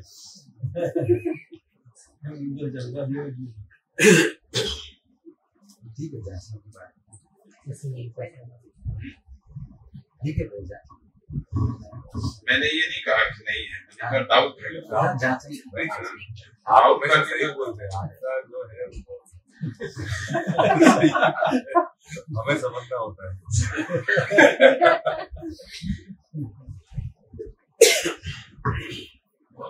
सारा को लेकर बहुत सारा लिखा गया है ना, कभी कुछ कह नहीं सकते सच्चाई क्या थी। दूसरा वो सारा उनका क्रियाकलाप डोनेशन पे था, दूसरा दे रहा है तब कर रहे हैं। यहाँ पर दूसरी बात चल रही है, फंडिंग के ऊपर डिपेंडेंस। हाँ, वो फंड मिल ही इसीलिए रहा है कि आपको करना है। ये जरूर हो सकता है कि उसमें उन्होंने बेईमानी नहीं करी, अपना पैसा नहीं बनाया। लोग जो है वो कहते हैं कि आपको क्रिश्चियन लोग जो है वो 100 करोड़ देंगे, आप उसमें से कितना जो है लेके वापस कर दीजिए। अभी बहुत सारे घूमते ही रहते व्हाट्सएप में फंडिंग के, क्योंकि बहुत सारा कानून आ गया है। मदर टेरेसा ने ईमानदारी से किया हुआ है, नहीं कह सकते बस। बहुत मुश्किल है,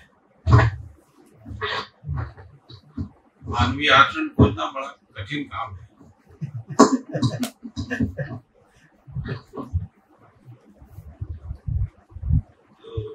और आपका हो गया? किसी ने घोषणा नहीं की तो जांचे भी कैसे? उम्मीद यही, किसी ने बाबा जी तो थे। अभी हम लोग कसौटियां थोड़ी छोड़ रहे हैं बाबा जी को, अभी तो कसौटी लगा के रखी हुई है, देखते कहीं तो संप्रदाय का बात किया, उसी उम्मीद में देख रहे हैं। मिल नहीं रहा है अभी तक, तो मिल नहीं रहा, मिल जाएगा।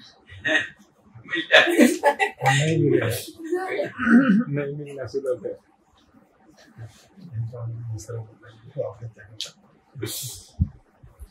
ये लिखा है कि पूर्वानुक्रम प्रणाली से प्राप्त मान्यताएं जीवन सहज क्रियाओं का, यह भी जागृतिपूर्ण क्रियाओं का प्रभाव क्षेत्र सहज प्रभावों की स्वीकृति है। ऐसी मान्यताओं का प्रयोजन सामाजिक होना पाया जाता है। यहाँ तक हो गया था ना। ऐसी ममता सामाजिकता के सूत्र वैभव और प्रयोजन के साथ उत्सवित रहती है। यही सार्थक उदारता का प्रवर्तन है। इसके परानुक्रम विधि से प्राप्त ममता शिशुकाल के अनंतर अभिभावकों की अपेक्षा में परिवर्तित होना आरंभ होता है और ऐसे परिवर्तन कौमार अवस्था से ही जागृति की ओर दिशागामी होने के रूप में पाया जाता है। पूर्वानुक्रम विधि से मन में प्राप्त होने वाली मान्यता सहज ममता शरीर यात्रा पर्यंत कार्यरत रहना पाया जाता है। पूर्वानुक्रम विधि से ही मनन पूर्वक मान्यताएं स्थापित हो जाती हैं, फलतः मानव परंपरा के लिए उपकारी और सार्थक सिद्ध होती हैं। मतलब वो जो ममता का जो भाव है वो मानव संतान में आ जाता है, वो निरंतरता के अर्थ में बना रहता है। फिर वो जहां भी भागीदारी करता है वो ममता के अर्थ में भागीदारी करता है, क्योंकि पूर्वानुक्रम विधि से संबंध का स्वीकृति जागृत मानव परंपरा तक बनी रहती है। तो समुदाय चेतना समुदाय तक या परिवार तक या वंश तक या कुटुंब तक ऐसा नहीं होती है, वो निरंतरता के अर्थ में स्वीकृत रहती है। ऐसे परिवर्तन कौमार्य अवस्था से ही जागृति और दिशा होने के रूप में पाया गया है। मतलब कौमार्य अवस्था में उसको शिक्षा संस्कार विधि से है ना, इससे संस्कारित कर देते हैं, नहीं तो वो वंश में फंस जाएगा यदि शिक्षा संस्कार नहीं होगा। इसलिए शिक्षा संस्कार एक अनिवार्य क्रिया है जागृत मानव परंपरा में। उसके पहले का एक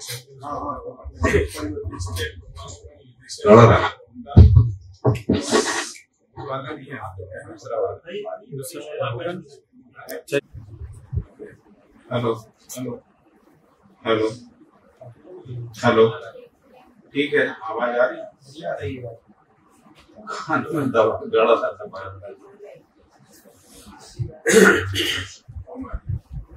क्या बोल दिया भाई साहब, मैं सुन नहीं पाया। योगेश भाई क्या बोला आपने? 3 से 5 साल में ये शर्मा जी ने जो वाक्य पूछा ना, प्रश्न था उनका कि ऐसे परिवर्तन कौमार्य अवस्था से ही जागृति की और दिशागामी होने के रूप में पाया गया है। तो मैंने बोला वो उनका प्रश्न था ऐसे मतलब कैसे परिवर्तन, ऐसा था ना आपका प्रश्न। तो उसके पहले के सेंटेंस में ये बताया है। उससे पहले तक अभिभावक विद्यालय, तो अभिभावकों के संरक्षण में रहते हैं, उसके बाद वो शिक्षा संस्कार में चले जाते। तो जो शिक्षा संस्थान है वो मानवीय शिक्षा के रूप में रहता है, इसलिए वो मानवीय न्याय के साथ जीने की मानसिकता को प्रतिष्ठित कर देता है। इसलिए वो फिर आगे सामाजिकता के अर्थ में स्वीकृत हो जाती है ममता।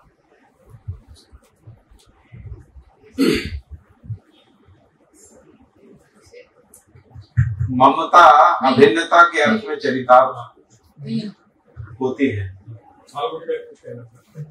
भैया, हाँ, मैं ये पूछना चाहती थी कि जैसे हम लोग अध्ययन बिंदु में जो एक दिया है ना कि कौन से मूल्य कौन से संबंध में है, उसमें ममता और उदारता के सामने जो संबंध है उसमें पुत्र पुत्री है, उसके बाद गुरु शिष्य है, उसके बाद साथी सहयोगी है और मित्र मित्र। तो जैसे अभी आपने स्पष्ट किया वो परिवार मतलब क्या बोलते हैं कि नहीं, जब परिवार व्यवस्था के क्रम में समितियां भी पोषण संरक्षण का, तो उसमें स्पष्ट हो रहा है, लेकिन साथी सहयोगी में भी स्पष्ट हुआ है। पर अब प्रश्न ये आ रहा है कि इसको जब पूरा पढ़ा ये वाला, तो उसमें तो संतान और माता पिता की बात कर रहे, जबकि यहाँ पे एडिशनल दिया हुआ गुरु शिष्य में भी समझ में आ रहा है, पर साथी सहयोगी और जो मित्र मित्र तो वो तो नहीं समझ में आ रहा है। अभी मित्र मित्र में कैसे ममता और उदारता का पोषण मित्र क्या है? एक दूसरे के जागृति के अर्थ में जो है संबंध है। मित्र का मतलब क्या है? जैसे भाई संबंध है वैसे ही मित्र संबंध है ना। तो भाई बहन संबंध का मतलब है जागृति के अर्थ में संबंध है। तो जो भी मित्र है उसकी जागृति के अर्थ में जो मित्र है उसका सहयोगी होता हो सकता है। ममता पोषण है ना, पोषण का क्रिया, संरक्षण का क्रिया, क्योंकि परिभाषा में लिखा ना पोषण संरक्षण का क्रिया है ना। तो एक मित्र दूसरे मित्र के पोषण संरक्षण में सहायक होता है यदि उसको आवश्यकता होती है।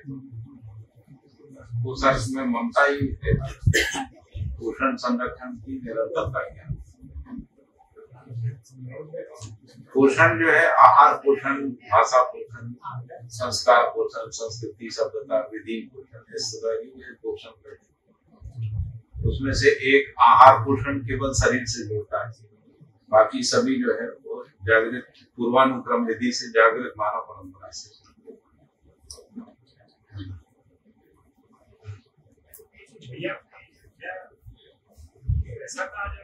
माइक ले लो, माइक।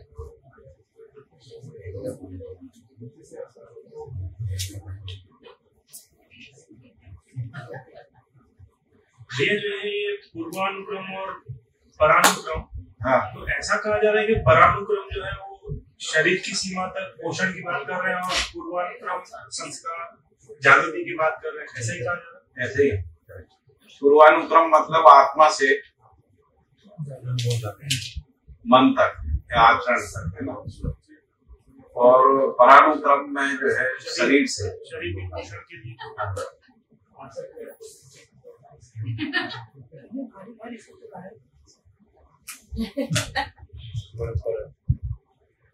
फिर क्या है कि ममता अभिन्नता के अर्थ में चरितार्थ होती है। अभिन्नता के अर्थ में जब प्रतिरूप की स्वीकृति है तो अभिन्नता होती है ना।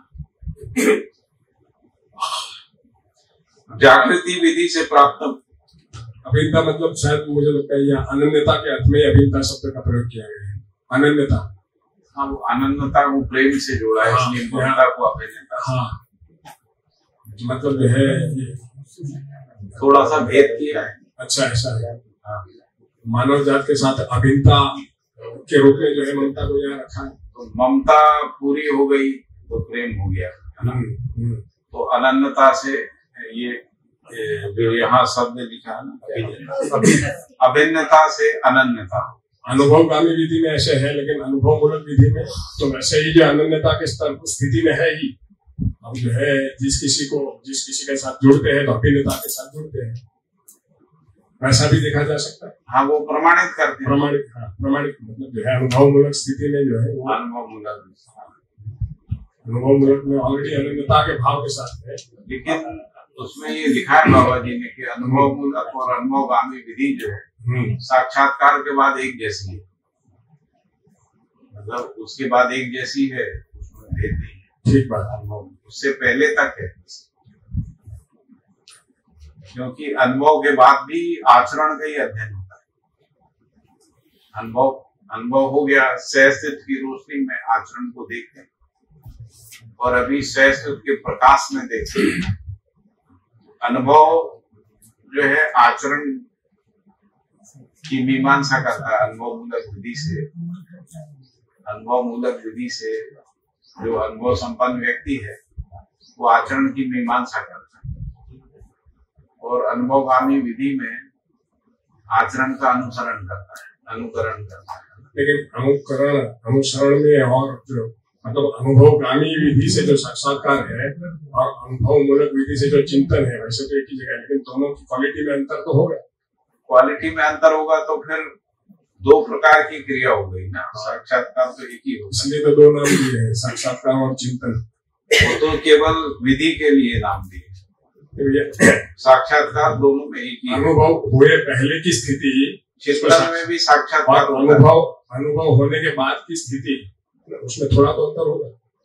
कोई अंतर नहीं, अंतर होगा तो फिर मनन पूरा नहीं होगा, साक्षात्कार ही नहीं हुए। जैसे अनुभव तक जो है अनुभव की ओर गमन कर रहे हैं, और साक्षात्कार बदलेगी, भूमिका बदलेगी। भूमिका भी बदलेगी भैया, थोड़ा क्वालिटी में भी तो अंतर होगा। जब क्वालिटी में अंतर होगा तो फिर वो साक्षात्कार, क्योंकि अनुभव हुआ नहीं है लेकिन साक्षात्कार का हुआ। अनुभव के क्रम में पहले साक्षात्कार होता है अनुभवगामी विधि में। नहीं, वही मैं कह रहा हूँ, साक्षात्कार बोध और अनुभव में कोई क्वालिटी नहीं, एक ही क्वालिटी है।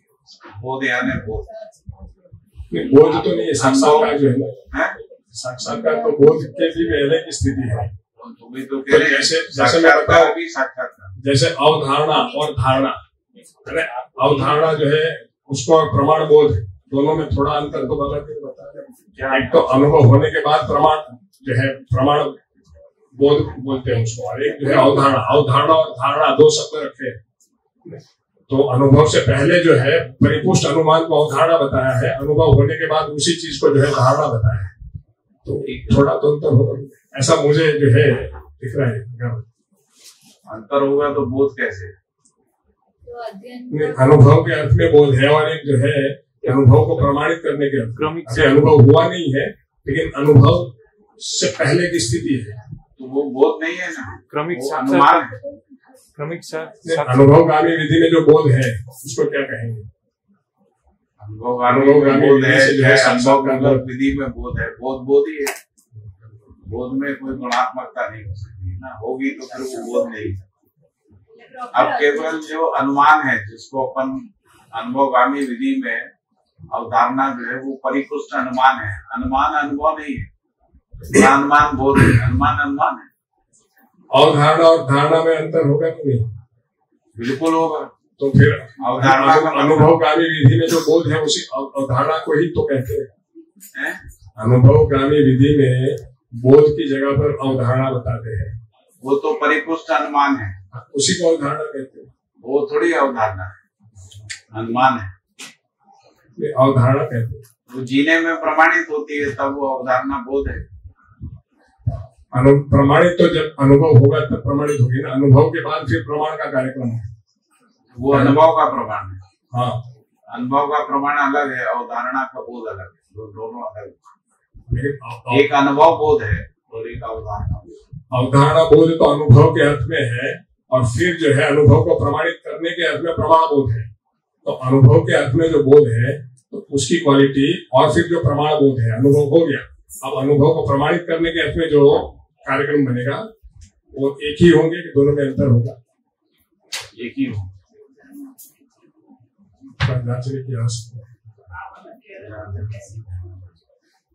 अनुभव के पहले की आपकी जो भी स्थिति है, अनुभव नहीं हुआ है, उससे पहले की जो भी स्थिति है तो अनुभव से तो कम ही होगी, और एक अनुभव के बाद की स्थिति है ना? देखिए दो ही स्थिति है, जागृति की स्थिति है ना। एक जो है अनुभव गामी में वृत्ति चित्त है, और एक अनुभव मूलक जो है चित्त की स्थिति, वृत्ति की स्थिति, दोनों में अंतर होगा। जागृति की स्थिति मैं कह रहा था कि जीवन में दो ही स्थिति हैं, एक है अनुमान और दूसरा है अनुभूति, है ना। तो जब तक अनुभव नहीं है तब तक अनुमान है। तो जिसको अपन कह रहे हैं अवधारणा, वो परिपुष्ट अनुमान, अनुभवगामी विधि। जिसको वहां पे अवधारणा कह रहे हैं वो अनुमान की पराकाष्ठा है। तो अनुमान एक स्थिति है, दूसरा अनुभूति। अनुभूति में अनुमान का विलय हो जाता है। अनुभवगामी विधि में साक्षात्कार बोध तो बताया है, और अनुभव मूलक विधि में भी साक्षात्कार बोध को बताया है। उसमें साक्षात्कार को चिंतन मान दिया है। तो मेरे अनुसार तो उसमें जो है थोड़ा जागृति की स्थिति में फर्क होगा। अब जांचने की आवश्यकता है, देखिए।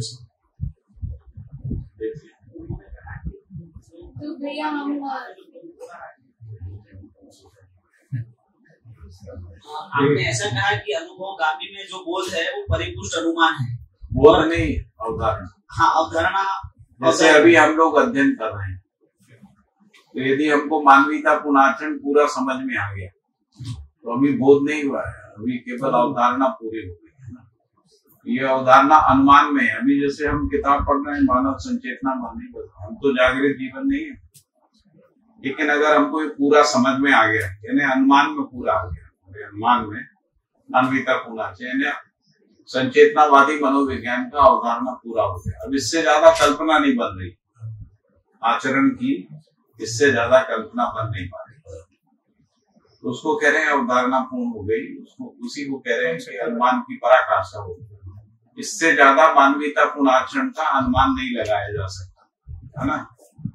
तो उसको कहा कि अवधारणा का परिभाषा में लिखा है कि अनुमान की पराकाष्ठा। अभी अनुभव नहीं हुआ है ना। अब ये जो आपकी अवधारणा बन गई है, जब ये जीने में प्रमाणित होती है तब अवधारणा बोध होता है। अवधारणा तब वो बोध है, इसको बोध में जो अवधारणा की परिभाषा है दोनों विधि से दी है। तो एक तो दिया है कि बुद्धि में होने वाले अध्ययन विधि से बोध ही अवधारणा है। अध्ययन विधि मानी जो है अनुभवगामी विधि हुई। बुद्धि में होने वाले अध्ययन विधि से बोध ही अवधारणा है, जो मन वृत्ति चित्त में भास आभास और साक्षात्कार से अधिक स्थिर होते हैं। जो बोध होता है अध्ययन विधि से, वो मन वृत्ति चित्त में भास आभास और साक्षात्कार से अधिक स्थिर होता है। तो यहाँ जो है बोध ही बताया है अवधारणा को, अनुभवगामी विधि से। एक परिभाषा है। दूसरी है न्यायपूर्ण व्यवहार, धर्मपूर्वक विचार व सत्य सहज स्वीकृति, यानी कि बोध ही अवधारणाएं हैं जो अभ्युदय सर्वतोमुखी समाधान है। ये शायद जो है अनुभव मूलक है। उसके बाद है बुद्धि सहज प्रतीति को जान लिया, मान लिया, पहचान चुके हैं, यही अवधारणा है। अवधारणा ही अनुमान की पराकाष्ठा एवं अनुभव के लिए उन्मुखता है। अवधारणा के अनंतर ही अनुभव होता है। अनुमान की पराकाष्ठा है, अनुमान की पराकाष्ठा है और अनुभव के लिए उन्मुख है। मतलब सब एक साथ जुड़ा हुआ नहीं है, अलग अलग दिए हैं। उसमें कहीं पर जो है अनुभवगामी विधि से, अध्ययन विधि से जो बोध होता है उसको भी अवधारणा है। अवधारणा है ना, बता तो मतलब उसको बोध भी कहा है। बोध तब है जब वो अवधारणा जीने में प्रमाणित हो जाए। ऐसा नहीं बताया है लेकिन यहाँ पर कई जगह ये परिभाषा से देख रहे हैं, जहाँ पे व्याख्याएं दी है वहां पे जाके देखना है। परिभाषा संहिता में तो दिया है। परिभाषा संहिता में व्याख्याएं नहीं है, परिभाषाएं। चार्ट में भी वैसे ही बताते हैं ना, अनुभवगामी विधि से भी जो है साक्षात्कार बोध आता है। कौन से चार्ट में? अनुभवगामी विधि में जो है जीवन क्रिया का जो चार्ट है उसमें किसने उसमें मतलब बोध जो है, बोध साक्षात्कार बोध नहीं है। अनुभवगामी विधि से जो है मन वृत्ति चित्तवृत्ति मतलब जो है ये देखिए, आप जो कुछ कह रहे हैं उसमें कोई अस्वीकृति नहीं, ठीक है। ये कह रहे हैं कि दो स्थितियों की बात आई है, अनुमान है और दूसरा अनुभव है। ठीक है। तो जो जिसको भास कह रहे हैं वो अस्पष्ट अनुमान है, जिसको आभास कह रहे हैं वो सामान्य स्वीकृति है, जिसको प्रतीति कह रहे हैं वो परिपुष्ट अनुमान है, जिसको अवधारणा कह रहे हैं वो अनुमान की पराकाष्ठा है ना। ये भाषाभास प्रतीति का परिभाषा, उसमें अवधारणा को भी उन्होंने उसी अर्थ में रखा है, अनुमान के श्रेणी में। लेकिन उसको बोध बताया। अब इसके बाद जैसे ही वो प्रमाणित होती है तो प्रतीति, बोध और अनुभूति तीनों एक साथ होती है, ऐसा कई जगह। ठीक है, तो जो है मेरा थोड़ा ध्यान गया, तो सोचा आपसे। नहीं ठीक है, अच्छा ध्यान ठीक गया। चाय का टाइम हुआ जिग्नेश? हाँ ठीक है, 10 मिनट का ब्रेक।